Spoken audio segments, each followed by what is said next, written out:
Hello guys, in today's video we're going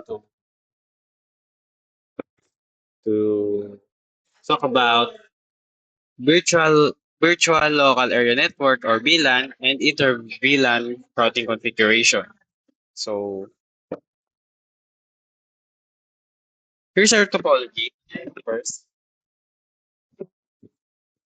So, ano ba yung simulan muna natin na kung ano yung BTP, access, and trunk port. So, yung BTP ay VLAN Trunking Protocol. Is a Cisco proprietary layer 2 protocol that synchronizes and manages VLAN configurations across switches in a network, significantly reducing manual configuration errors in large environments. So, yung access port naman is a switch port that carries traffic for only one specific VLAN, while yung trunk port is a switch port configured to carry traffic for multiple VLANs simultaneously. So, ito yung topology natin. Una, i-ano muna natin yung configure muna natin switch 1. So, yung sa switch 1,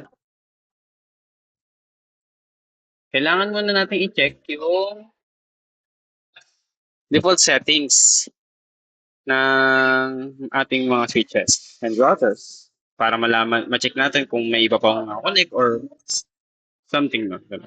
So, ito yung makikita natin dyan pag kinuha natin yung uh, show VLAN brief. Ayan. So, makikita nyo yung mga active ports. And then, after nun,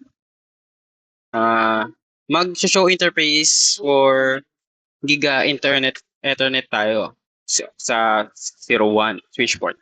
So, yun. Para makita natin, wait lang. Ito yun, guys.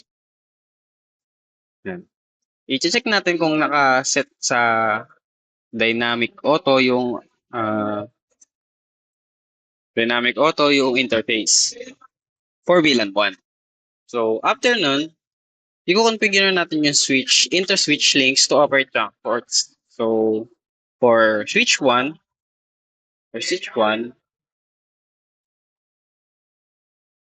magsisimula lang tayo dito. Switch 1, yan lang yan. Okay na yan, guys. Huwag nyo naintindihin yung mga nasa baba. Ito lang yan. Okay na yan. Switch mode trunk lang natin yung Giga Ethernet 01. Okay?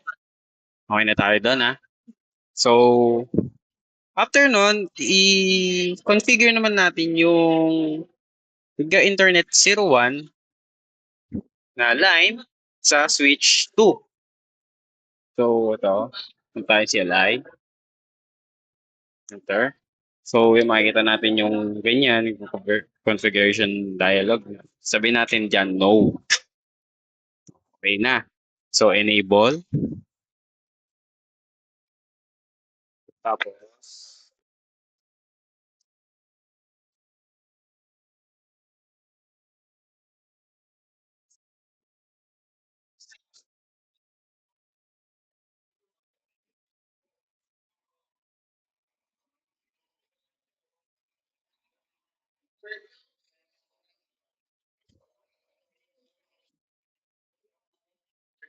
hindi ko na dinala yan.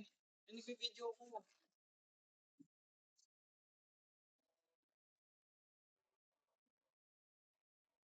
So, pagpasok natin sa Nag-video ko.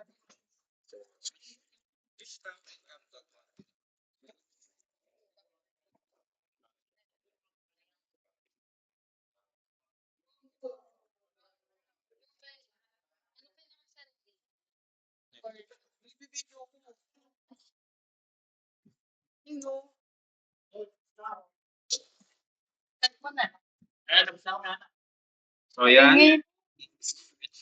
Drunk and cup that one pila tayo. And then, fish mode drunk.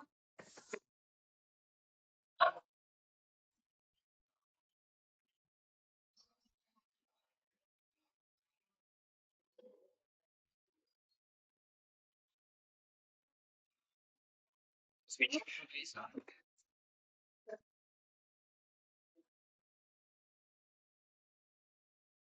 Tapos, natin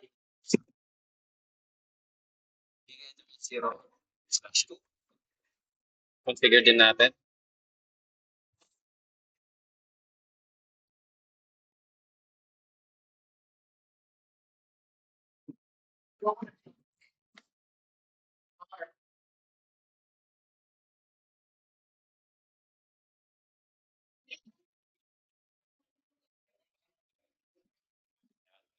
So, basically, guys,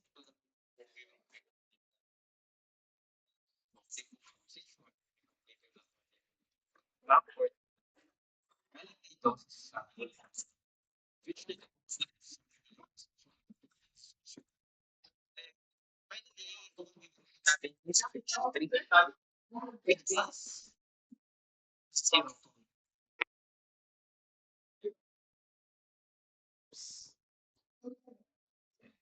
So, enable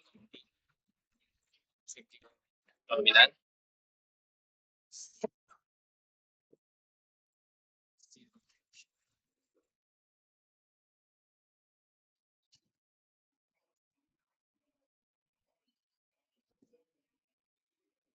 So, okay na guys.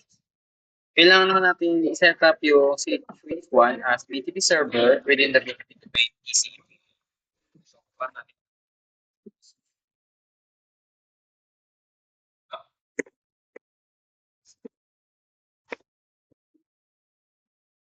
So, sa switch 1,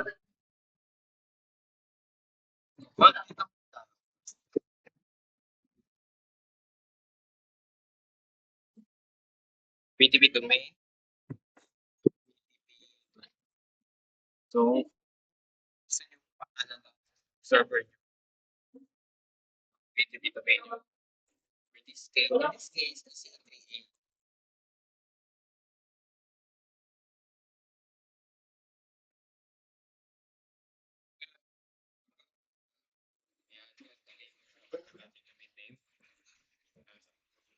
Pasok tayo sa BTP.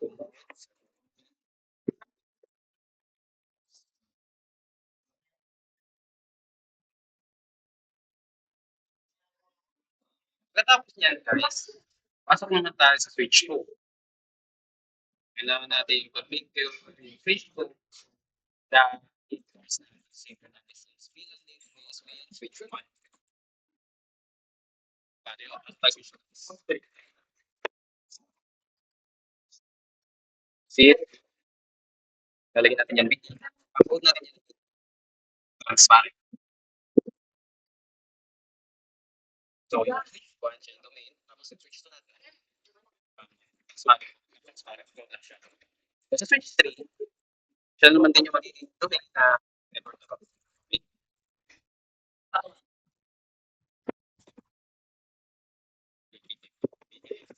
So, naglagay siya. Mas konti lang tayo. Table, tapos konti. Pag natin sa yung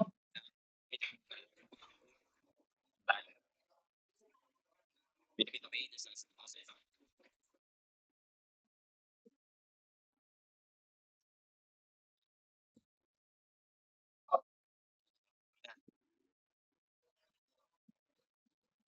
so, after nun, kailangan natin mag-create ng kailangan natin since at all switches. So, BTP LANs must be added on BTP switch 1, the BTP transparent switch. The BTP client switch key will automatically learn these VLANs from switch 1. So, paano yun? Kailangan natin, yung VLAN 10, sabi na sa manual,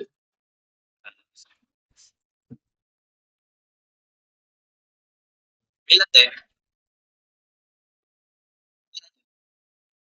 is engineering. So, VLAN 10 na kasi yung sales. Tapos yung VLAN 9 yung ating name. So, tayo switch 1.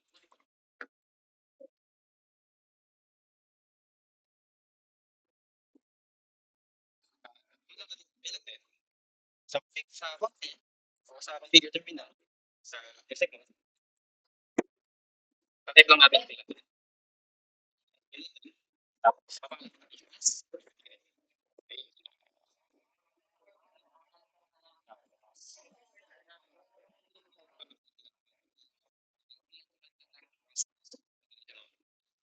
So, sabi ko yung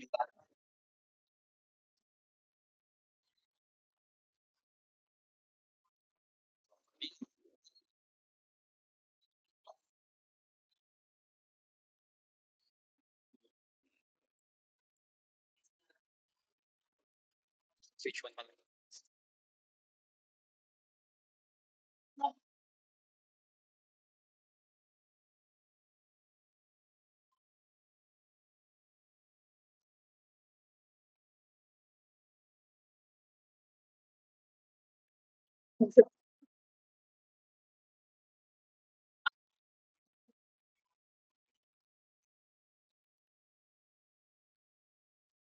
Ay,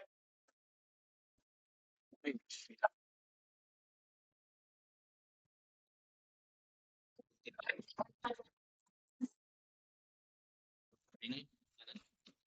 So, confirm that bilang successfully active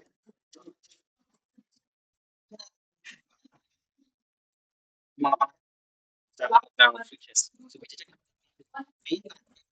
sa switch ko dito sa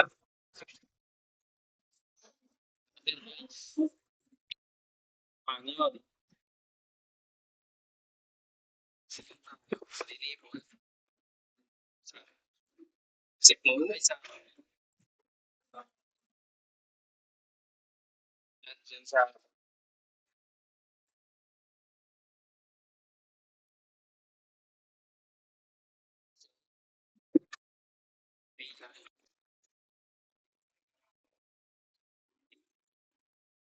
so, nakikita natin yung bilang 10, pangalan niya yan, Ginili, bilang 20, sales, bilang 1. So, so, okay guys. Or, parang naman yung natin security, it's continuous, it's with one, bilang. So, kailangan natin clear yung bilang 1 na line, make the bilang natin. So, bilang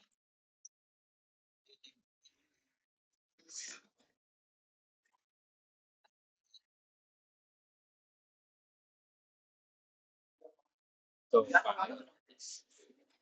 switch. So, dahil switch 1, balik tayo sa exit mode.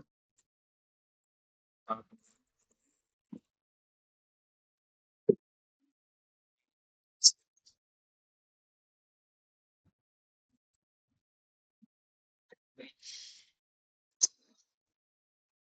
okay.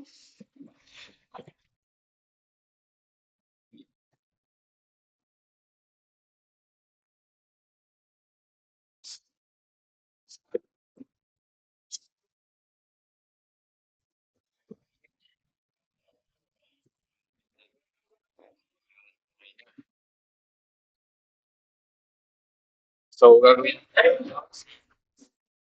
So, lahat na mix natin. Basic mode tayo.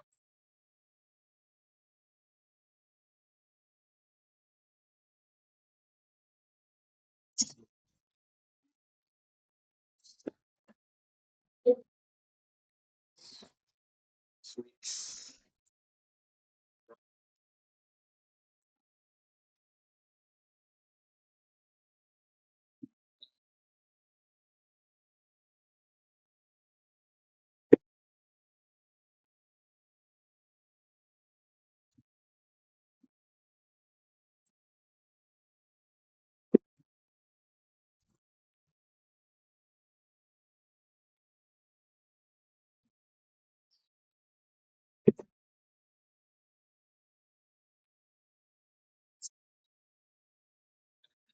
Zero two.